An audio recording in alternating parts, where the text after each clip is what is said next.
Okay, so just a really quick tutorial on the thermostat. So if you're kind of a tech guy, you're going to like this thermostat. If you're not really a tech guy, you're not going to like it too much. This is a commercial thermostat. It's what they use in commercial buildings. Nobody has these in their houses.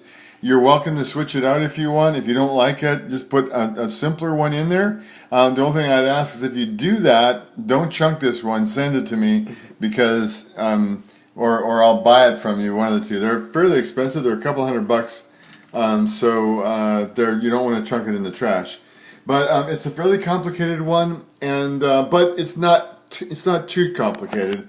You will have the complete owner's manual for this, and it can do a lot of things besides what a normal thermostat can do. So I'm gonna give you a couple basic things. One thing that's most interesting about this is it controls the humidity. So if you say let's say you want the temperature to go to 72 degrees at night, but you feel it's warm at 72 if it's over 60% humidity.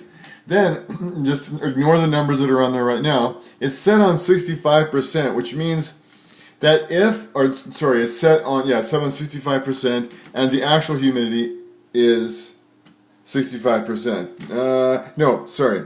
Okay, so what it's going to do is it's going to try to bring that humidity down as much as possible, and it is going to kick the temperature down sometimes in trying to do that.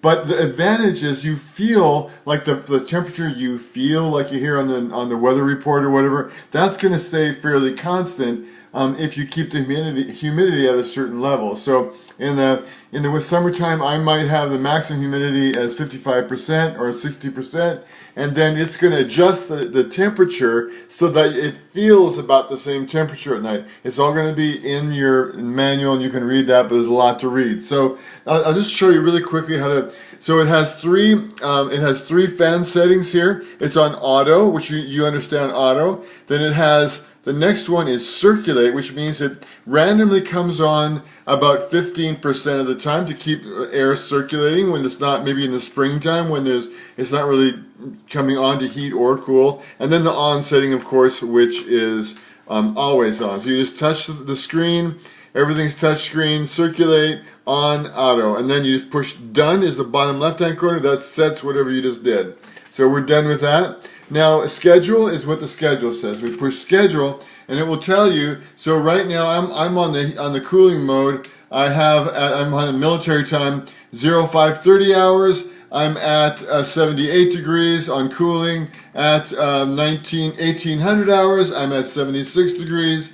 At 2015 hours, I'm at 75 degrees, and at 2330 hours, I'm at 74 degrees. The way you switch this is you push edit, and then you touch the day. So for me, it would be all the days, because I keep all the days the same, because someone's always here. You would be different probably when you have a house that has no one in it. You don't need as much heating or cooling during that time. And now now that all those are checked, there's a little check mark on each one of those. You probably can't see that. You go back to, if you touch the left-hand corner, sorry, I just messed it up. Okay, sorry. So that's a schedule, edit, touch the days I want. I'm not going to bother with that. And now I can adjust it. So 0530, I can change the time of that. Say 0545. I can change the temperature. It's cooling temperature. I can go up or down.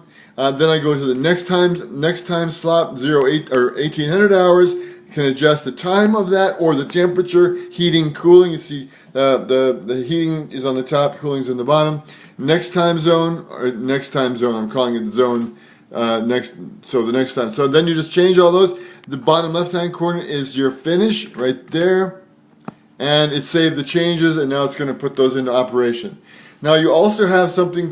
You have like a filter reset. You've got some other specialized functions, but you're going to have to go into your manual because it's a little bit, it's too much for me to show all that on here. Basically a reminder to change your filters and so on. And while I'm doing that, I'll show you the filters. There's two filters in the house. There's one right here. You take these little guys right here, you turn this a quarter turn to the left, this drops out. And now I'm not going to take it out because I don't want dust to get in there. But this filter is a permanent filter. You never have to buy a new one. You just take it out when the furnace is not on. You don't want to have the furnace on. It's going to suck some extra garbage into the evaporator coil. So when the furnace is off, you just pull this out, and actually I'm going to turn it off for a second, just so that. Well, it's going to take a second. Anyways, I'll show you with the other filter. But you just pull that filter out, you take it outside, and you blast the daylights out of it from the other side so that all the debris, dust, and so on. But this is much more efficient filter than a paper filter. If you, for some reason, don't like these, chuck them in the garbage and get paper ones. But it's a lot cheaper this way. So I'll show you the other one. By that time, we should have the fan should be going off. So it's not off yet, but it's the same deal. Here's the second one. And it's about, I can tell it's about time. Once I see a little bit of dust accumulating on the outside, I know it's time for me to clean this out. And the fan is on, so I don't really want to take it off, because when you take it off, you have increased airflow. Increased airflow can pick up dust bunnies that are in the ductwork and bring it into the evaporator coil. You don't want that to happen. So anyways, I don't really think I need to show this. This just needs to come out, and from the other side, you'll see an arrow on the top here. I'll show you the arrow. See that arrow? That arrow shows you which way the air flows through this filter. It only goes through one way. You can't put it in backwards. So that filter will show the direction. Take it out, blast it like crazy with a really hard, strong water spray from the other side, and you are done. I do it in the summer probably in the summertime, I probably do it every 3 to 4 weeks. On the wintertime, it doesn't run as much, mostly because I have my fireplace going maybe once every 5 to 6 weeks in the wintertime. But I would check it pretty often, because I think it's more efficient, operates more efficiently if they're clean. Good.